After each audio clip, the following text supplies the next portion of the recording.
Everyone, welcome back to the Samajik Guru channel. आज हम करने जा रहे हैं क्लास 10th के सोशल स्टडीज का मॉडल टेस्ट पेपर, जो कि पंजाब बोर्ड ने रिलीज किया है और इस वजह से ये आपके बोर्ड एग्जाम्स के पॉइंट ऑफ व्यू से बहुत ही ज्यादा इंपॉर्टेंट है। तो वीडियो को स्टार्ट करते हैं। उससे पहले अगर चैनल पे नए आए हैं तो चैनल को फटाफट से सब्सक्राइब कर लो, क्योंकि यहाँ पर इस तरीके का हेल्पफुल कंटेंट अपलोड होता रहता है। तो बच्चों, जैसा कि आपको पता है, इस बारी पेपर जो है वो चैप्टर के बीच में से भी आएगा, ठीक है। यानी कि कुछ क्वेश्चंस ऐसे मिलेंगे आपको जो चैप्टर के बीच में से आए होंगे, ठीक है। तो चैप्टर को अच्छे तरीके से रीड करना और इस तरीके से जो मैं सैंपल पेपर्स आपको प्रोवाइड करा रही हूँ उसे भी अच्छे तरीके से कर लेना, क्योंकि आपको आइडिया हो जाएगा कि किस तरीके के क्वेश्चंस जो है वो एग्जाम में आ सकते हैं, ठीक है।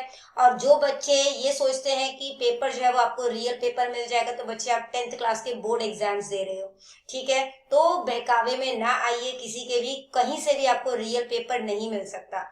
जो बोर्ड पेपर होते हैं वो सिर्फ सेंटर पे खुलते हैं, और अगर कोई पहले आपको वो पेपर दिखा देगा तो उसके ऊपर सीधा सीधा केस हो सकता है, ठीक है ना।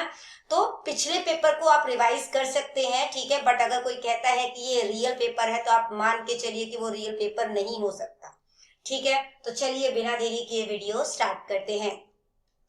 तो देखो, सबसे पहले जो है हम सीधा क्वेश्चन पे ही आते हैं, ठीक है। जो आपको इंस्ट्रक्शन दिए गए हैं उसे आप वीडियो को पॉज करके आराम से पढ़ सकते हैं, ठीक है, ताकि आपको आइडिया रहे कि पेपर किस टाइप का आएगा।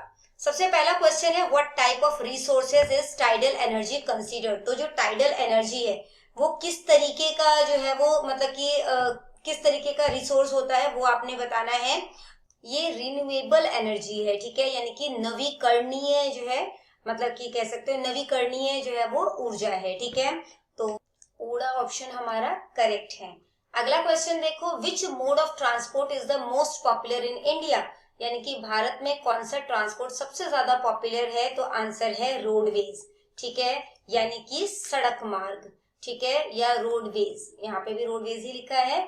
इसके बाद अगला क्वेश्चन देखो, which of the following is included in economic development. Economic development में कौन कौन से जो, मतलब कि इसमें से कौन सा जो मतलब कि ऑप्शंस है वो इंक्लूड किया जाएगा। तो यहाँ पे क्वांटिटेटिव चेंज और क्वालिटेटिव चेंज दोनों को ही जो है वो देखा जाता है। तो करेक्ट आंसर हो जाएगा बोथ ए एंड बी, ठीक है। तो ऊड़ा अते एड़ा दोए, ठीक है। इसके बाद अगला क्वेश्चन देखो, जो कि है trade that takes place between two countries is called. तो दो कंट्रियों के बीच में जो व्यापार होता है उसे क्या बोला जाता है। फॉरेन ट्रेड, यानी कि विदेशी व्यापार, ठीक है, पंजाबी में विदेशी व्यापार। अगला क्वेश्चन देखो, when was the national stock exchange established. तो नेशनल स्टॉक एक्सचेंज जो है वो कब एस्टैब्लिश किया गया था। 1992 एडी में, ठीक है, 1992 ईस्वी में। नेक्स्ट क्वेश्चन देखो, when was Punjab divided into two part on the basis of language. तो पंजाब का विभाजन भाषा के आधार पर कब किया गया था। तो आंसर है 1966 में, ठीक है।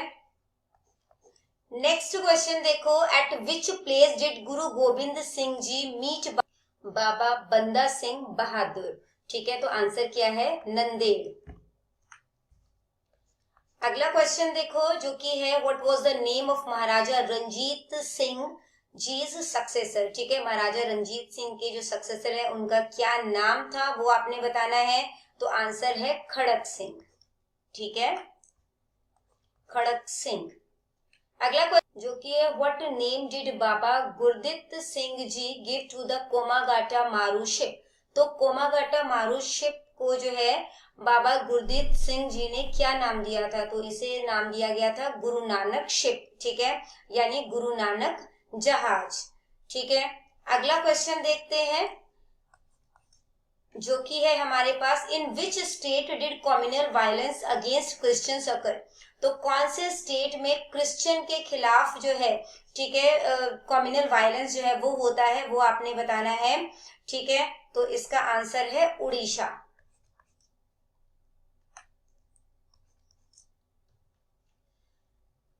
अगला क्वेश्चन देखो, जो कि है हमारे पास part B objective type question है 10। यहाँ पर हमारे पास operation flood is related to. तो ऑपरेशन फ्लड जो है वो किससे रिलेटेड है, मिल्क प्रोडक्शन से, ठीक है, मिल्क प्रोडक्शन। पहले हम इंग्लिश मीडियम में कर लेते हैं, फिर पंजाबी मीडियम में कर लेंगे, ठीक है। Ruhr valley is located in, तो रूहर वैली जो है वो कहां पर लोकेटेड है, जर्मनी में। नेक्स्ट है ओनरशिप के बेसिस पर इकोनॉमी कितने टाइप्स के होते हैं, 3 टाइप्स के। कौन कौन से होते हैं, पब्लिक सेक्टर, प्राइवेट सेक्टर और मिक्स्ड सेक्टर, ठीक है। अगला है Babur defeated Ibrahim Lodi in the battle of, तो कौन से बैटल में हराया था, पानीपत, ठीक है, पानीपत। और पानीपत का जो पहला युद्ध है वो कब हुआ था, 1526 में। अगला क्वेश्चन देखो, in a democracy the government is elected by the, तो डेमोक्रेसी में जो सरकार है वो किनके द्वारा चुनी जाती है, पीपल, ठीक है, या फिर सिटीजन, वहां के नागरिक, है ना, सिटीजन्स। इसके बाद सबसे पहला फिलअप है, उसका आंसर है हमारे पास दूध उत्पादन, ठीक है। उसके बाद अगला है जर्मनी, इसके बाद जो है आ जाएगा तिन, ठीक है। इसके बाद जो है वो पानीपत दी लड़ाई, और फिर लास्ट में है जनता या लोक काम, ठीक है। अगला क्वेश्चन देखो बेटा, जो कि है answer each question in 1 word और 1 सेंटेंस, तो 1 वर्ड या 1 सेंटेंस में आपने आंसर करना है। Which is the largest port of India, India का सबसे बड़ा बंदरगाह जो है वो कौन सा है, आंसर है मुंबई पोर्ट, ठीक है, मुंबई पोर्ट। अगला देखो, राइट द फुल नेम या फुल फॉर्म ऑफ सेंसेक्स, तो सेंसेक्स का फुल फॉर्म क्या होता है, स्टॉक एक्सचेंज सेंसिटिव इंडेक्स, ठीक है। अगला क्वेश्चन है, what was the previous name of Shri Muktsar Sahib, यानी कि श्री मुक्तसर साहिब का पुराना नाम जो है वो क्या था, आंसर है खिदराना, ठीक है, खिदराना। इसके बाद अगला क्वेश्चन है, मेहताब कौर कौन थी, आंसर है महाराजा रंजीत सिंह की वाइफ। नेक्स्ट है, where is the international court of justice located, तो इंटरनेशनल कोर्ट ऑफ जस्टिस जो है वो कहां पर लोकेटेड है, तो आंसर है हैग, जो कि कहां पर है, हॉलैंड, ठीक है। पंजाबी मीडियम में भी आंसर देख लेते हैं। तो सबसे पहला है मुंबई बंदरगाह, फिर सेंसेक्स का फुल फॉर्म क्या है, स्टॉक एक्सचेंज सेंसिटिव इंडेक्स, ठीक है। इसके बाद अगला आंसर है खिदराना, इसके बाद है महाराजा रंजीत सिंह दी पत्नी सी, और फिर लास्ट में है हैग हॉलैंड, ठीक है। नेक्स्ट क्वेश्चन देखो, जो कि है हमारे पास नेक्स्ट पार्ट यानी कि पार्ट सी से, कि बायोजियोग्राफी क्या है, और सेकंड क्वेश्चन है कि डैम क्या होता है, ठीक है। तो आंसर जो है वो पंजाबी और इंग्लिश मीडियम दोनों में ही हम साथ साथ देखेंगे। तो सबसे पहला क्वेश्चन था बायोजियोग्राफी क्या है, तो बायोजियोग्राफी जो है वो एक कॉम्प्रिहेंसिव स्टडी है लिविंग एंड पल्सेटिंग एंटिटीज का, ठीक है, यानी कि जो जैव भूगोल है वो जीवित और संपादित संस्थाओं का जो है एक व्यापक अध्ययन है, डिटेल्ड स्टडी है। It includes the biotic और animate world and its spatial distributional pattern, ठीक है। इसमें जैविक या सजीव जगत जो है और उनके जो स्थानिक वितरण पैटर्न है यानी कि स्पैटियल डिस्ट्रीब्यूशन पैटर्न है वो भी इसमें शामिल किए जाते हैं। और बायोजियोग्राफी में हम लोग जो है फ्लोरा यानी कि वनस्पति और जो फौना है यानी कि जीव, उनका हम जो है मतलब डिटेल में स्टडी करते हैं इन ऑल, और हम जो है इनके सभी डोमेन को ध्यान में रखते हैं, लैंड, वाटर और एयर, ठीक है, as a part of food chain and complex food web. अगला क्वेश्चन था हमारे पास, डैम क्या है, तो डैम जो है वो एक बैरियर है फ्लोइंग वाटर पे, ठीक है, दैट ऑब्स्ट्रक्ट डायरेक्ट और रिटार्ड द फ्लो, जो कि बहते हुए पानी को बेसिकली रोकता है, often creating a reservoir, lake और एम्पाउंडमेंट। तो अक्सर जो है वो ये क्या करता है, पानी को जो है वो पानी के स्पीड को स्लो कर देता है ना, या उसके फ्लो को रोकता है, जिससे जो है वो एक रिजर्वियर यानी कि जलाशय बन जाता है, एम्पाउंडमेंट यानी झील या बाड़े का निर्माण हो जाता है, ठीक है। इसके बाद बेटा अगला क्वेश्चन जो है वो देखते हैं, जो कि है हमारे पास कि ई बैंकिंग क्या है, और नेक्स्ट क्वेश्चन है कि which are the important logos for the standardization of different product, ठीक है। तो देखो यहाँ पर ई बैंकिंग क्या है, ई बैंकिंग यानी कि इलेक्ट्रॉनिक पेमेंट किया जाता है जिसमें system that enables customer of a bank or other financial institution to conduct a range of financial transaction, जिसमें कि फाइनेंशियल ट्रांजेक्शन जो है वो मतलब कि बैंक में जाए बिना जो है वो ये किया जा सकता है बेसिकली, ठीक है, in the through the website of financial institution, उस इंस्टीट्यूशन के वेबसाइट के थ्रू। ई बैंकिंग में जो है वो एटीएम्स आ जाते हैं, debit card, credit card, internet banking और मोबाइल बैंकिंग जो है ई बैंकिंग का पार्ट है, ठीक है। अगला क्वेश्चन था हमारे पास लोगोस के बारे में, ठीक है। तो देखो, to meet the quality standard, कि कोई प्रोडक्ट जो है वो किस क्वालिटी का है उसके लिए गवर्नमेंट जो है वो कुछ लोगोस जारी करती है, ठीक है, लोगो जारी करती है। Several government organization test it and issue standardization marks, तो इसको अलग अलग टेस्ट लिया जाता है, मतलब इसका टेस्ट किया जाता है, ठीक है, और फिर जो है उसके स्टैंडर्ड के अकॉर्डिंग उसको जो है वो लोगो जो है वो प्रोवाइड किया जाता है। कुछ लोगो होते हैं इस तरीके के जो कि क्वालिटी को इंश्योर करते हैं। तो जैसे कि अगर आप इंडस्ट्रियल प्रोडक्ट खरीद रहे हैं, यानी जो प्रोडक्ट आपका इंडस्ट्री में बना है, तो उस पर आईएसआई मार्क होगा, जैसे कि गैस स्टोव, कुकर, है ना। जो एग्रीकल्चर प्रोडक्ट होता है उस पर एग मार्क का निशान होता है, ठीक है, और जो गोल्ड ज्वेलरी वगैरह होता है उस पर हॉलमार्क का निशान होता है, ठीक है। पंजाबी मीडियम में भी आंसर जो है वो साथ साथ ही दिया गया है, तो साथ साथ जो है वो देखते रहें और क्वेश्चन जो है हम डिटेल में स्टडी कर रहे हैं। तो देखो, इसके बाद जो है अगला क्वेश्चन जो है वो हमसे पूछा गया, describe the principles of the Khalsa, यानी खालसा पंथ के जो नियम है उनके बारे में आपने जो है वो बताना है, ठीक है। तो देखो, for entering the Khalsa Panth everyone has to drink amrit, therefore he should be called a Khalsa. तो सबसे पहले अमृत पान किया जाएगा, ठीक है। खालसा पंथ में प्रवेश करने के लिए हर किसी को अमृत चखना होता है, ठीक है, और जिसके बाद जो है उसे खालसा कहा जाएगा। अगला पॉइंट है, every Khalsa will use Singh with his name and a Khalsa women will use Kaur with her name, ठीक है, यानी कि हर खालसे पुरुष को जो है अपने नाम के साथ सिंह, और जो लेडीज होती है उनको अपने नाम के साथ कौर जो है वो शब्द का प्रयोग करना होता है, ठीक है। इसके बाद है, every Khalsa will wear the 5 emblems, यानी कि 5 ककार जो है वो धारण करने होंगे, जिसमें कि सबसे पहला है केश, फिर है कंघा, कड़ा, कछेरा और कृपाण, ठीक है। इसके बाद है, every Khalsa will believe in one God, ठीक है, तो सभी खालसा जो है वो एक ईश्वर में विश्वास करेंगे। He will not believe in any God और गॉडेस एंड आइडल वर्शिप, और वो किसी अन्य देवी देवताओं या मूर्ति पूजा में विश्वास नहीं करेंगे। He would get up early in the morning and after taking bath recite the 5 बानीज, वो सुबह जल्दी उठेंगे, स्नान करेंगे और 5 बाणियों का पाठ करेंगे। The Khalsa will earn his livelihood honestly and donate 1/10 of his earning Dasvandh, ठीक है, यानी कि खालसा अपनी आजीविका जो है, ठीक है, अपनी जो लाइवलीहुड है वो ईमानदारी से कमाएंगे और अपनी कमाई का 1/10वां भाग, ठीक है, हिस्सा जो है वो दसवंध के रूप में जो है वो डोनेट करेंगे, ठीक है। अगला देखो, the Khalsa while meeting each other will wish Waheguru ji का खालसा, वाहे गुरु जी की फतेह, ठीक है, यानी कि जब एक दूसरे से मिलेंगे तो उस समय जो है वो वाहेगुरु जी का खालसा, वाहेगुरु जी की फतेह कहकर जो है ग्रीट करेंगे, अभिवादन करेंगे। The Khalsa will not use tobacco and other narcotics, he will not eat meat, ठीक है, यानी कि खालसा तंबाकू या अन्य नशीले पदार्थों का सेवन नहीं करेंगे और मांस नहीं खाएंगे। अगला है, the Khalsa will keep high moral character, यानी कि खालसा उच्च नैतिक चरित्र बनाए रखेंगे। और इसके बाद है, the Khalsa will wear weapons, he will always be ready to fight religious war, Khalsa शस्त्र धारण करेंगे और धर्म युद्ध के लिए हमेशा तैयार रहेंगे, ठीक है। इसके बाद अगला क्वेश्चन देखो, जो कि है हमारे पास, write about the childhood and education of Maharaja Ranjit Singh. तो महाराजा रंजीत सिंह के बचपन और उनकी शिक्षा के बारे में आपने बताना है, ठीक है।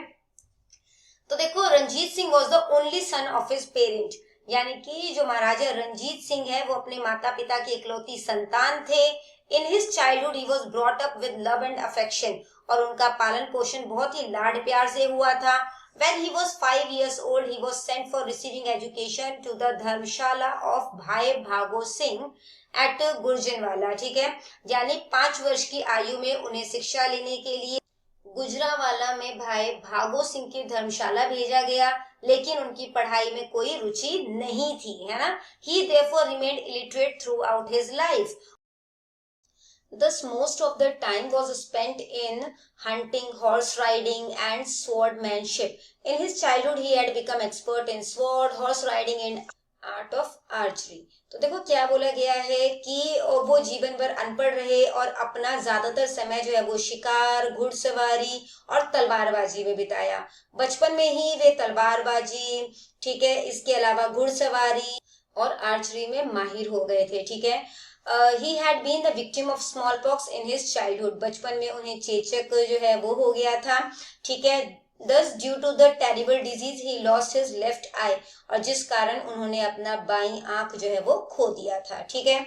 इसके बाद अगला क्वेश्चन देखो जो कि है हमारे पास, महाराजा दलीप सिंह के बारे में आप क्या जानते हैं वो आपने बताना है। तो आंसर देखो, the British government accepted Dalip Singh as Maharaja according to the treaty of Lahore. यानी कि ब्रिटिश सरकार ने लाहौर की संधि के अनुसार दलीप सिंह को महाराजा के रूप में स्वीकार किया।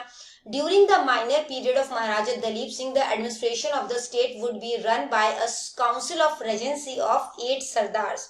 यानी कि महाराजा दलीप सिंह के अल्प व्यस्क काल के दौरान, ठीक है, जब तक वो माइनर है तब तक राज्य का प्रशासन 8 सदस्यों की एक काउंसिल ऑफ रेजेंसी द्वारा चलाया जाना था, ठीक है। In second Anglo Sikh war the Sikhs were defeated and Lord Dalhousie dissolve the state of Punjab. और मतलब कि क्या कहा गया है कि जो सेकेंड जो एंग्लो सिख वॉर हुआ था, ठीक है, उसमें सिखों की हार हुई थी और लॉर्ड डलहौजी ने पंजाब राज्य को भंग कर दिया। महाराजा दलीप सिंह वॉज डीथ्रोन्ड, यानी कि महाराजा दलीप सिंह जी को गद्दी से हटा दिया गया। The pension of Maharaja Dalip Singh was fixed between 4 to 5 lakhs। और उनकी पेंशन 4 से 5 लाख के बीच तय की गई। The entire property of Punjab was captured by the Britishers. और पंजाब की पूरी संपत्ति पर अंग्रेजों ने कब्जा कर लिया था, ठीक है। अगला क्वेश्चन देखो जो कि है हमारे पास question number 8। What 3 steps can be taken for public participation in a local government system? ठीक है, तो सत्ता में भागीदारी के लिए कौन कौन से 3 स्टेप जो है वो उठाए जाने चाहिए। सबसे पहला है पार्टिसिपेशन थ्रू वोटिंग, यानी मतदान के माध्यम से जो है वो भागीदारी सुनिश्चित करना। इसके बाद है power sharing by different caste communal linguistic group, यानी कि अलग अलग जातिगत, सांप्रदायिक और भाषाई समूह द्वारा सत्ता का बंटवारा करना। इसके बाद है power sharing bye political parties, interest and pressure group, यानी कि राजनीतिक दलों, हितों और दबाव समूहों द्वारा सत्ता का बंटवारा करना, ठीक है। इसके बाद बेटा आप लोगों को जो है पार्ट डी जो है वो दिया गया है, ठीक है, जिसमें कि आपने आंसर जो है वो 80 to 100 वर्ड्स में करने हैं। सभी क्वेश्चन में आपको इंटरनल चॉइस जो है वो दी गई है, ठीक है। तो क्वेश्चन जो है वीडियो को पॉज करके क्वेश्चन को आप लोग नोट डाउन कर सकते हैं। इसके बाद जो है हम स्टार्ट करते हैं स्रोत आधारित प्रश्न, यानी कि सोर्स बेस्ड क्वेश्चन, ठीक है। तो सबसे पहले जो है हमें एक यहाँ पे 2 पैराग्राफ अब से आएंगे एग्जाम में आपके, ठीक है। तो जो एक पैराग्राफ दिया गया है उसको पढ़ लेते हैं। सबसे पहले, what minimum consumption criterion was set by the expert committee appointed by the planning commission in 1962 to determine the poverty line. अब देखो इतना टाइम नहीं होता कि हम सारा का सारा पैराग्राफ पढ़ने बैठे हैं ना, तो जहां पर भी हमें इससे मिलता जुलता लाइन जो है वो मिलेगा तो उसके बाद से हम उसको पढ़ना जो है वो शुरू करेंगे, ठीक है। तो देखो यहाँ पर 1962 जो है वो हमें मिल गया। क्वेश्चन क्या था, what minimum consumption criteria was set by. तो क्या मिनिमम जो है क्राइटेरिया जो है वो सेट किया गया था वो हमने बताना है। तो देखो 19 adopted the minimum according to this individual, ठीक है, यहाँ तक पॉवर्टी लाइन तक जो है वो आपने कर देना है, ठीक है। लेस देन 20 रुपीज बेसिकली इसका जो है वो आंसर है, ठीक है। तो आप यहाँ तक जो है इसको जो है वो कर देना, ठीक है। फर्स्ट आंसर हो गया हमारे पास। इसके बाद अगला क्वेश्चन है 2 नंबर का है ना, तो यहाँ से आप स्टार्टिंग से कर देना, ठीक है, यहाँ से कर देना। इसके बाद है 76 से 77 who were considered to be below the poverty line. तो पॉवर्टी लाइन से बिलो जो है वो किनको कंसिडर किया जाएगा 76 से 77 में। यहाँ पर है those whose monthly income was less than, ठीक है, यहाँ से लिख लेना 71 रुपीज इन अर्बन एरिया, ठीक है, ये हो जाएगा आंसर नंबर 2।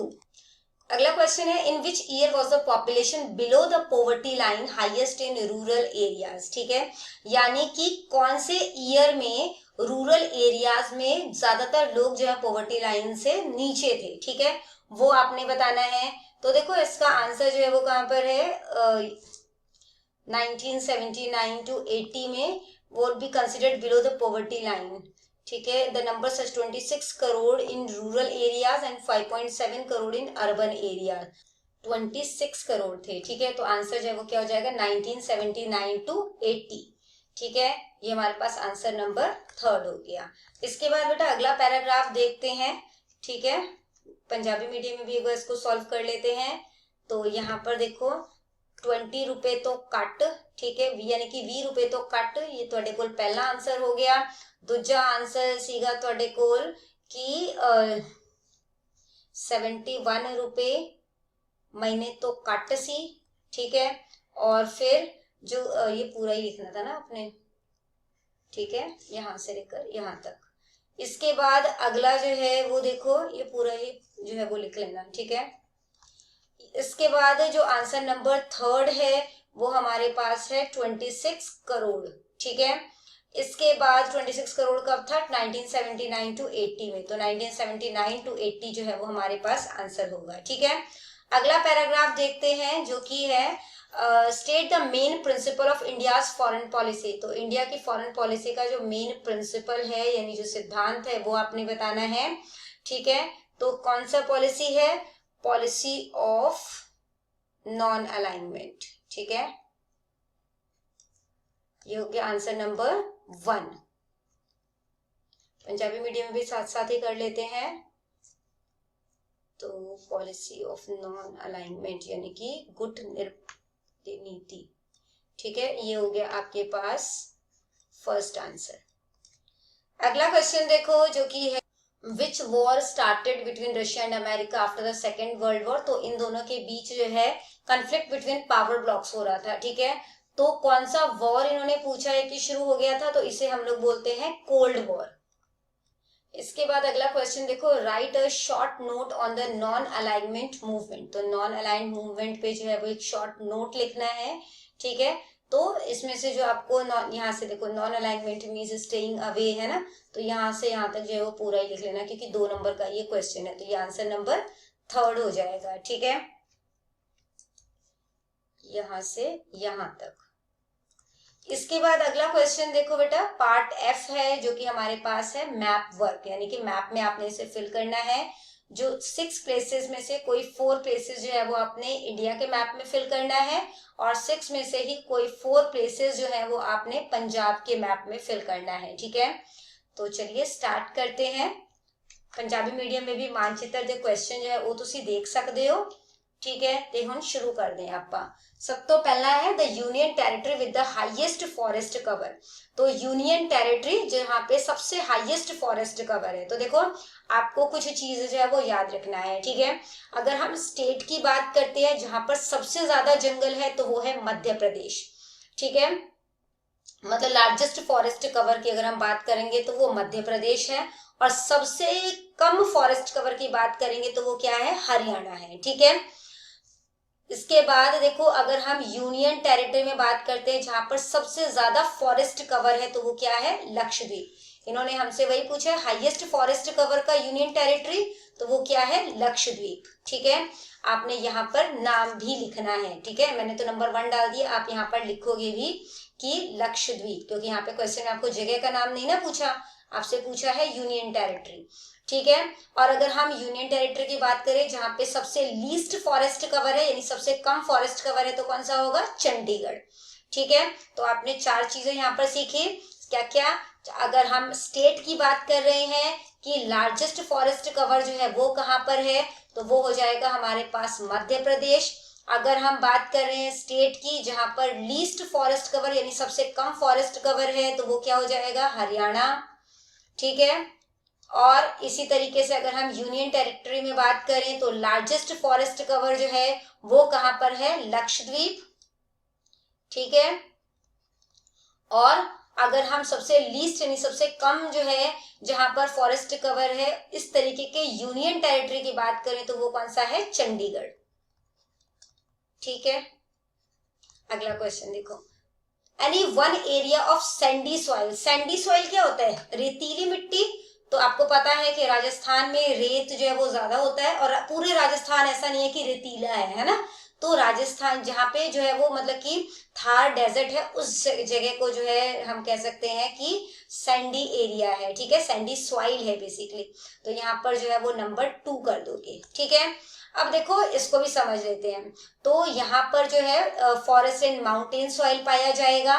ठीक है, यानी कि कश्मीर साइड में है ना, इधर हिमाचल प्रदेश में, यहाँ पर जो है पंजाब वगैरह में इधर एल्यूवियल सॉइल पाया जाएगा।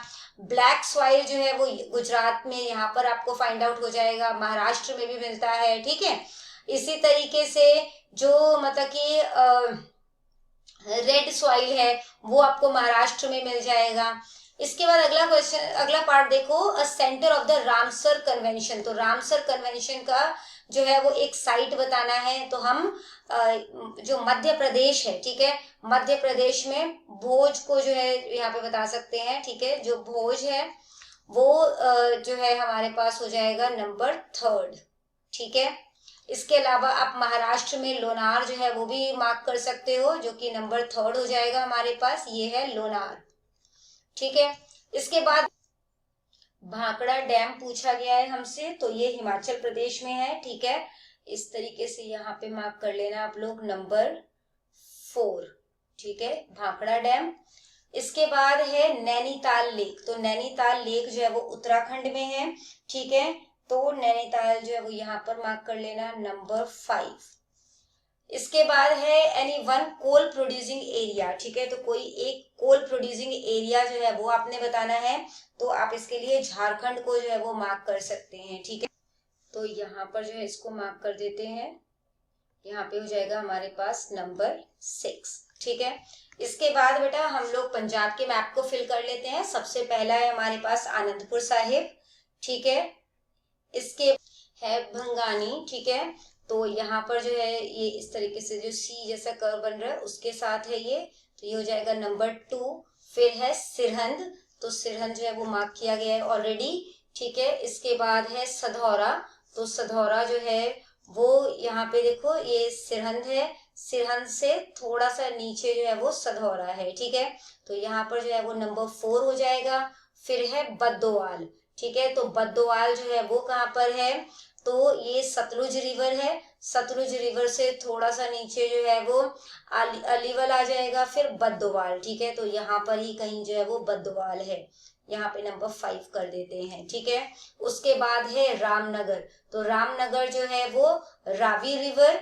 ठीक है, और इसके अलावा जो चेनाब रिवर है और ये जो रावी रिवर है, इन दोनों के बीच में यहाँ पर जो है वो रामनगर है। ठीक है, तो ये हो जाएगा हमारे पास नंबर 6। तो बच्चों करते हैं इस वीडियो को यहीं पे खत्म। आई होप सारे ही क्वेश्चंस आपको बहुत अच्छे तरीके से क्लियर हो गए होंगे। अगर वीडियो पसंद आई तो लाइक जरूर करिए। मिलते हैं अगले वीडियो में, तब तक के लिए all the best for your exams and bye bye.